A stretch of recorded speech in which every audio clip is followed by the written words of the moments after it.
अस्सलाम वालेकुम dear YouTube family. उम्मीद रखती हूँ कि आप बिल्कुल ठीक होंगे। जी, तो सबसे पहले तो आपने शायद अगर नोट किया होगा तो चैनल का नाम MAROON मारून इंग्लिश रख दिया गया है। द रीज़न इज़ कि इट्स अ स्टोरी, यानी कि ये मेरे और मेरे बेटे के नाम को कंबाइन करके लिखा गया है। ठीक है जी, अब हम आते हैं सर्दियों के सेंटेंसेस की तरफ, जिनको खुद भी यूज़ करें और अपने बच्चों के साथ ख़ास तौर पर यूज़ करें। The first one is winter has set in, सर्दी शुरू हो चुकी है। सेट इन का मतलब होता है शुरू हो जाना। Sorry. The second one is it's very cold today, आज बहुत सर्दी है। अभी तक तो नहीं पड़ रही, लेकिन बहुत जल्द आपको ये जुमला बोलना पड़ेगा। इट्स वेरी कोल्ड टुडे, आज बहुत सर्दी है। ये भी बहुत सिंपल सा सेंटेंस है, ये खुद तो बोल सकते हैं, लेकिन बच्चों के साथ अगर उनसे बुलवाएं तो बहुत अच्छा होगा ये।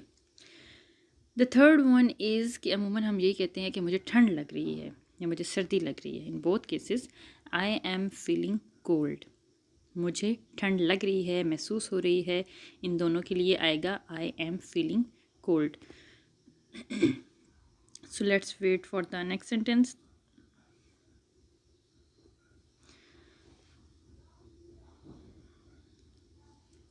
अच्छा जी, अमूमन ये होता है कि जब आगे सर्दी होती है तो बाकायदा मुंह से धुआं निकल रहा होता है और हम दूसरे को अपनी इस सर्दी की शिद्दत का एहसास दिलाना चाहते हैं। कहते हैं मुंह से धुआं निकल रहा है, I can see my breath in air.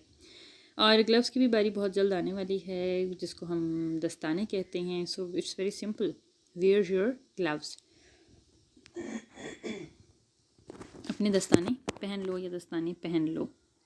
उसके बाद देखा जाए तो वो कान भी पहनने वाले होते हैं, उसका भी सेंटेंस से रिलेटेड है, तो आगे देखेंगे। अब आ जाता है कि अब हमने किसी से ये पूछना होता है मौसम के हवाले से कि मौसम कैसा है, तो उसका बहुत ही सिंपल सा है, मौसम कैसा है, हाउ इज़ द वेदर। जैसे हम कहते हैं कि तुम कैसे हो, how are you, how is the weather, how उसी से मिला है। Sorry, sore throat. ओके जी, द नेक्स्ट वन इज़ उसकी नाक बह रही है। फ्लू की वजह से, ज़ुकाम की वजह से, ठंड की वजह से। सो हम उसमें ये कहते हैं he has a runny nose, उसकी नाक बह रही है। He has a runny nose. अच्छा जी, द नेक्स्ट वन इज़ जिसमें हम कहते हैं जैसे आगे से ये धुंध भी होगी और इस तरह सा भी शुरू हो जाता है वेदर सा, तो इसमें हम ये कहेंगे कि आज धुंध है। इट्स फोगी, या हम कह सकते हैं इट्स मिस्टी टुडे। अच्छा, फॉगी में ये होता है कि जस्ट एक धुंध है, ठीक है, एक हवा की तरह जो फील हो रहा है, लेकिन मिस्टी में ये है कि उसमें नमी का भी जो अंसर है वो गालिब होता है और वो बड़ी अजीब सी पानी की तरह लगती है। ओके जी, the next one is my fingers are going numb. Numb जिसको हम सुन कहते हैं, जो हिल ना सके, एक मतलब फीलिंग लेस हो जाते हैं आप। ये सर्दियाँ आएंगी तो हमें अच्छे से अंदाज़ा होगा that how is the situation. मेरी उंगलियां सुन हो रही हैं, माई फिंगर्स आर गोइंग नम, ठीक है। अमूमन ये जो हमारी टिप्स होती हैं, फिंगर टिप्स होती हैं, ये बहुत ज़्यादा इस तरह से होती हैं और हम इवन ग्लव्स भी पहनते हैं, तो ये बहुत ही बस अनोइंग सिचुएशन हो जाती है। ओके जी, the next one is sweater पहन लो। अच्छा जी, यहाँ पे एक और कन्फ्यूजन थी, किसी ने कहा था कि जी स्वेटर और Jersey is one of the same thing. इसमें मुझे भी फ़िलहाल खुद भी कन्फ्यूजन है। If you have clear point about it kindly comment it. Sweater जो फुल स्लीव्स वाली होती है, हम इसको स्वेटर कहते हैं। Put on your sweater, sweater पहन लो। आई थिंक द जर्सी वही होती होगी जो स्लीवलेस हो। अच्छा जी, माई हील्स आर क्रैकिंग, मेरी एड़ियाँ फट रही हैं। माई हील्स आर क्रैकिंग, मेरी एड़ियाँ फट रही हैं। और ये भी आई थिंक सर्दियों का एक बहुत बड़ा इशू है और खुश्की की वजह से हो रही होती हैं, because of lack of moisturiser. इसके हवाले से भी हम आगे जुमला पढ़ते हैं। योर लिप्स आर चैप्ड, तुम्हारे होंठ फट रहे हैं। योर लिप्स आर चैप्ड, तुम्हारे होंठ फट रहे हैं। Again the reason is lack of moisturiser. अब हम करवा रही हैं आहिस्ता आहिस्ता ये काम। Apply lip balm, lip balm लगाओ, यानी कि एक ऐसी ये चीज़ होती है जिसको हम अमूमन एक क्रीम सी कहते हैं, जिसमें ज़्यादा लिक्विडी होता है, जिससे होंठ फटते नहीं हैं, क्योंकि उसको एक मॉइस्चराइज़र मिल जाता है, या हम क्या कह सकते हैं, तर हो जाना। ओके जी, अपनी जिल्द को थोड़ा तर करो। तर का मतलब है पानी देना, लेकिन इसका यहाँ मतलब पानी देना नहीं है, बट ये है कि उसको ऑयली सा हो जाना और लिक्विडी सा हो जाना। मॉइस्चराइज योर स्किन, अपनी स्किन को, अपनी जिल्द को तर करो। I catch cold very often. Catch का मतलब ऐसे पकड़ना होता है, लेकिन यहाँ पे देखिए इंग्लिश में क्या कहा जा रहा है कि मुझे अक्सर सर्दी हो जाती है। सर्दी होने से मुझे बहुत छींक आती है, यानी कि ये चला ही गया बेचारा, and it's going fast. Are you feeling cold, क्या आपको ठंड लग रही है? यस।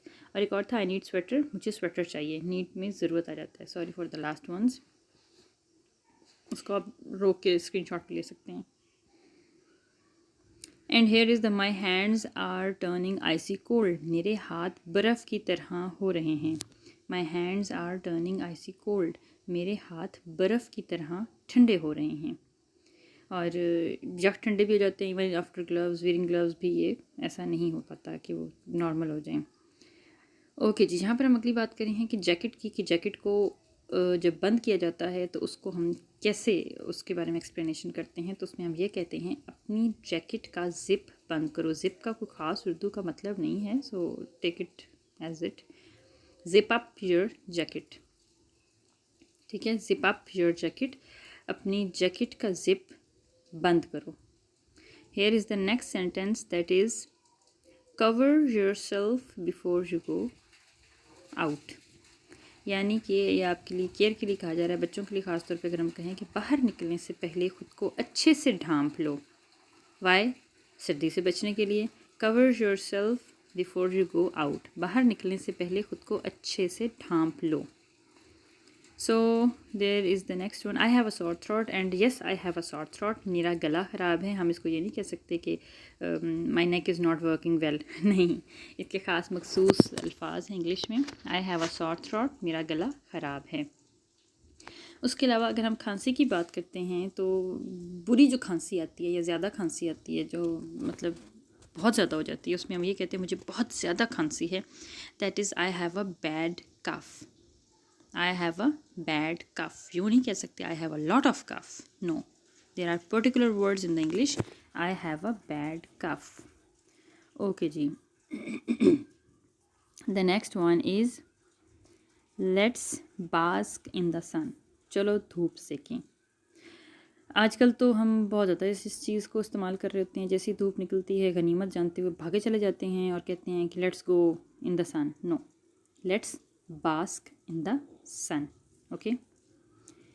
अच्छा जी, बच्चे को गर्म रखें, यानी कि बच्चे को ठंड ना लगने दें। ये एक बड़ा आम सा जुमला है, उसमें हम कहते हैं कीप द किड वार्म, बच्चे को गर्म रखें। कीप द किड वार्म, बच्चे को गर्म रखें। अच्छा जी, the next sentence is very very important, और वो है क्विल्ट।